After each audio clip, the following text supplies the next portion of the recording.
Thank you for staying with us. You're still watching Politics Tonight, digging beyond the headlines. And now to our interview with the guest of the day.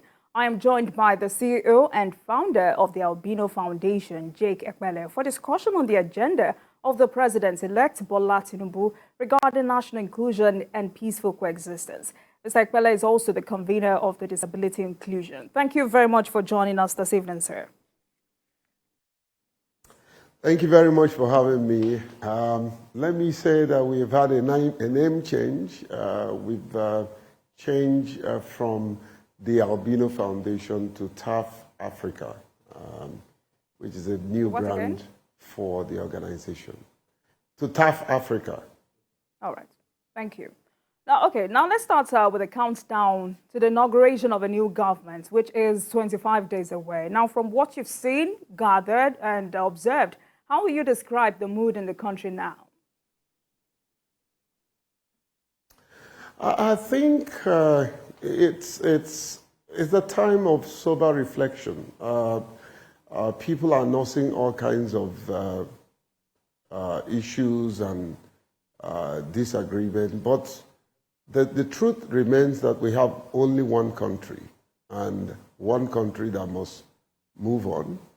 One country that needs to heal, one country that must come together and let the due process take its course. And that country is Nigeria.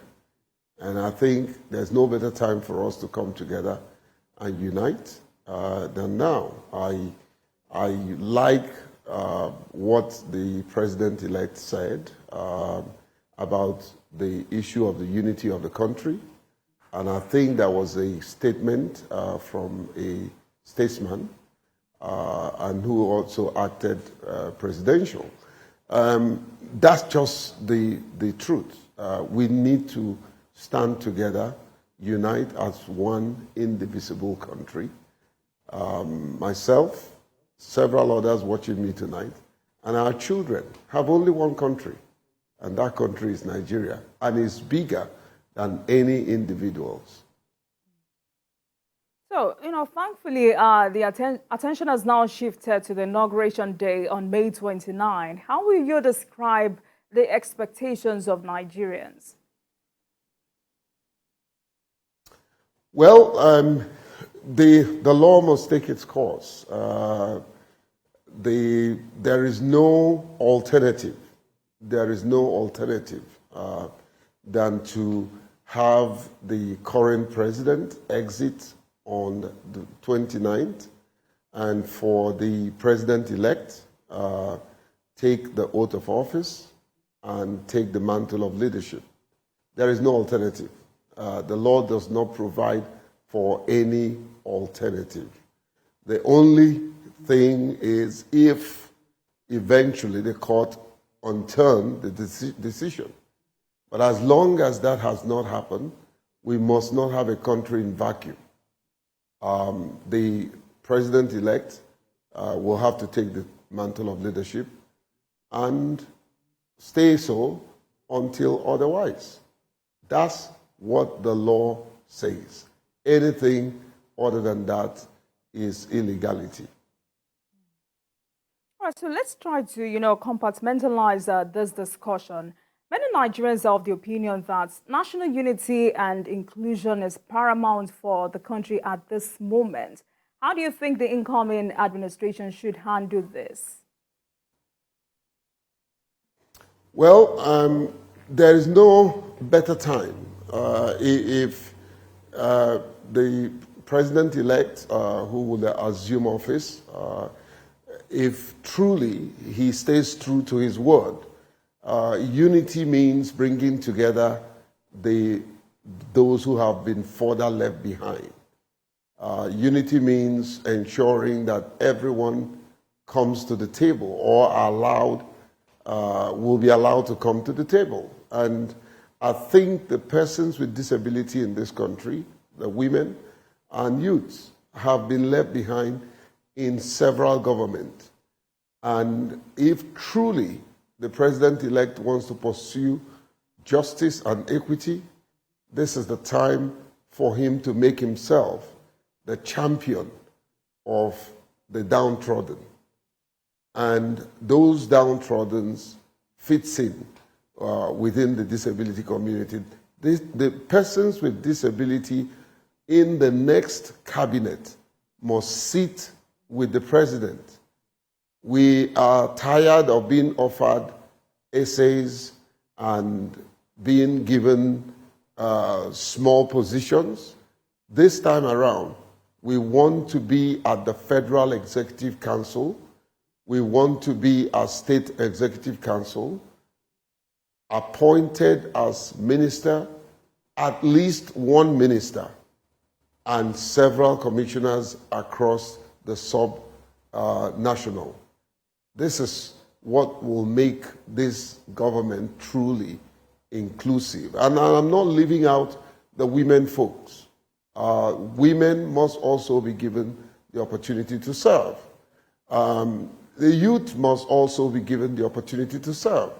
So an inclusive government is a government of all persons who have the competence and capacity to serve. And the community of persons with disability have several people who are overqualified for the position that we're asking. The women folk has several people who are overqualified for the position that they are advocating for. The youth has several people who are overqualified for the positions that they are advocating for. And that's why at TAF Africa, we've rolled out a project called Able to Serve, which is a bold statement that I'm also making tonight to the president-elect and his camp, that we have come of age. And the persons with disability, even though we do have disability, we are not disabled in our mind. We are not disabled in our capacity, in our competencies. They can serve and contribute to nation building. And a denial of that is total injustice. I've always known that, and the president-elect have always said, he stands for justice. This is the time to prove it. All right, so still talking about inclusion, I mean, it's a fact that people living with disabilities are critical in national development. So you've mentioned able to serve, but apart from this, what other policies will you encourage the incoming administration to implement for such group? Well, first of all, if you put us in a position where we can make and contribute to nation building, where we can contribute to policy making, where we can contribute to implementation of policy. If you put us in a position where we will have a say in the decisions that will not only cater for the born and unborn generation of this country, that's where to start. That's exactly what we need to do. We're not asking to be given the opportunity so that we can sit in a position. We're asking to be given the opportunity so that the position will allow us the opportunity to be purpose-driven. We have a purpose, and that purpose is to contribute to nation building in any way we can. And of course, if anyone appointed, so appointed, especially the younger ones, many of us have become too, I'll say too old for a position of that nature. I'm not looking for it. That's not why I'm here. I won't take it if I'm given. My whole desire is to push for younger generation, younger people that are capable. And if they are not capable, I'll be the first to come on public television like this and ask for them to be removed. So we know that we have people in the community who have the skills, who have the leadership quality, who have the responsibility and accountability that is required of a leader to lead. And that's why we're asking Mr. President-elect to give us the opportunity. All right. So another critical section of the population is the youth, who seem bitter with state of affairs in the country. What do you think needs to be done to sort their feelings? Well, everybody deserves to be given a chance, especially the demography of the youths in this country, which is a huge number. I think there are credible individuals amongst the youth. They are responsible individuals, and they are qualified individuals. They should be given a chance. It's important that they are given the opportunity to prove themselves. I believe that this country have a vibrant youth who wants to serve, who has a lot, be it in technology, in economics, in political science. We have very vibrant, very intelligent crop of youths who are Nigerians. Many of them are making us proud abroad. Who knows that this can be one of the things that will cause some of them to begin to change their mind and migrate back to the country to serve their fatherland. The youths are qualified. Nobody should give that impression that many of them are not ready. They are ready to lead and should be given the opportunity to lead. You cannot blame someone and say he doesn't have what it takes when you have not given that person a chance. Again, tonight, I look in the eyes of the president-elect to say, do the needful. You have made a promise. We believe you will keep that promise. Bring persons with disability to your cabinet. Bring a number of women to your cabinet. Bring the youth to your cabinet. That's what inclusivity is all about. That's what inclusion means. Anyone that is left behind, others cannot move forward. Mr. President-elect, this is an opportunity for you, a golden opportunity for that matter. Don't miss it. All right, so, Nigeria is facing a lot of challenges, ranging from political to economic. How will you advise the incoming administration to begin the process of national redemption?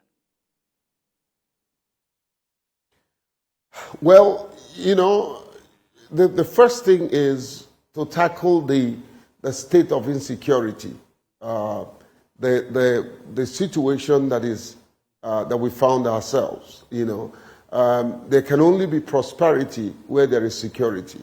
So the first thing is to tackle the state of insecurity. Somehow the president-elect is in the Defense House. This is the time to put together your Defense Act and ensure that you begin from day one, deal with the issue of insecurity. Ensure that you have the right individuals who are truly committed and patriotic to deal with the issue of insecurity decisively. Call a spade a spade. There are people, even within government, although some people will say, you don't have evidence, but is there people that are even fueling this insecurity crisis? Pick them up, deal with them so that we can have a secured state as much as possible. The second is bring technocrats to the table. Bring people who are competent, who are economic geniuses. We have them across the world. If you have to shop outside the country, shop outside the country. It will interest you to know that the Deputy Treasury in the U.S. is a Nigerian, and there are several Nigerians who are very competent to bring a sound economic blueprint that will transform and reinvigorate the economy. We have a fledgling economy, and I think for him to make his mark would be to focus, to rejig this economy and focus on what can be done, whether it is in agriculture or solid mineral that is everywhere, And of course, there is something that nobody can take that away from Asiwaju, that he did well in terms of how he was able to create a safety net for taxis in Lagos State. Bring that to the national and ensure that the right taxes, the right income generating strategy are activated, and of course the economy will grow. I think there's also a need for him to look at the fiscal policies. Some of our fiscal policies are flawed. I think that needs to be revisited and make it possible for foreign investment to thrive. The ease of doing business is another economic safety net that he needs to look at. How can businesses thrive? Because, look, the truth is, economies across the world has only been possible, has only flourished by the informal sector. In this part of the world, the government is the highest spender. Outside, the informal sector are the highest spender. So ensure that you encourage them, incentivize them, and ensure that you open up the space for genuine business to thrive. I think it's also important to also look at the brand called Nigeria. How can we position ourselves so that investors will trust us, investors will invest in us, and open up the space for true businesses to thrive? I think these are small baby steps that we can take. Don't go out and wanting to do the big thing in your next 100 days. Take small steps. Every step you take, Mr. President-elect, is one step you need to get to your destination. Take small steps and be bold in taking those steps. Be somehow brushed, because leadership requires two things.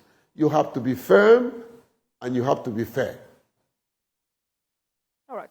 Let's take a break. I've been speaking with the Chief Executive Officer, TAV Africa, Jake Epelle, and tonight we're discussing the agenda of the President-elect Bola Tinubu regarding national inclusion and peaceful coexistence.